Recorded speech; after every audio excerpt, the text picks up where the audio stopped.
गांव के छोटे से घर में रामू अपनी माँ के साथ रहता था।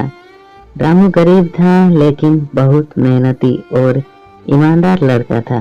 वो दिन भर खेतों में काम करता और रात को अपनी माँ के साथ बैठकर समय बिताता था।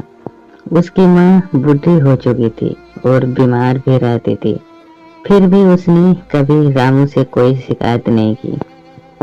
रामू का सपना था कि वह अपनी माँ के लिए एक अच्छा घर बनाए और उसकी सारी परेशानियों को दूर कर दे, लेकिन हालात ऐसे थे कि उसकी कमाई से केवल घर का गुजारा ही हो पाता था। फिर भी रामू ने हार नहीं मानी और अपनी माँ को वादा किया कि एक दिन वह जरूर उसकी जिंदगी बदल देगा।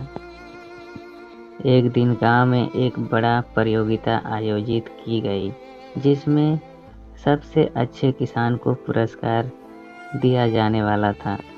रामू ने सोचा कि अगर वह इस प्रतियोगिता में जीत जाता है तो वह इनाम की राशि से अपनी माँ के लिए नया घर बनवा सकता है।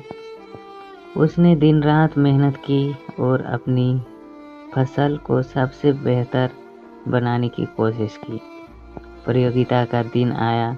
गांव के सभी किसान अपनी अपनी फसल लेकर पहुंचे। रामू ने भी अपनी मेहनत का नतीजा दिखाया। उसकी फसल वाकई में सबसे बेहतरीन थी, लेकिन प्रतियोगिता का निर्णय रामू के खिलाफ गया और इनाम किसी और किसान को दे दिया गया। रामू निराश था। वह घर आकर अपनी माँ के सामने बैठ गया और बोला, माँ, मैं हार गया। मैं तुम्हारे लिए अच्छा घर नहीं बना पाया।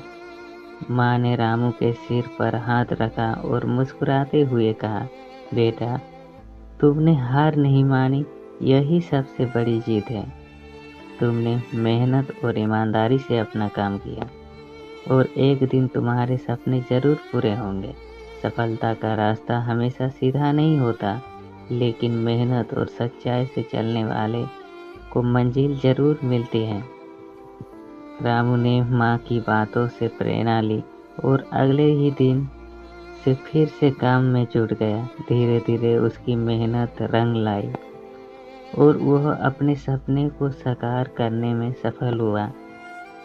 यह कहानी हमें सिखाती है कि कठिनाइयों और सफलताओं से घबराने की बजाय हमें अपने लक्ष्य पर डटे रहना चाहिए। सच्ची मेहनत और समर्पण से सफलता अवश्य मिलती है। धन्यवाद।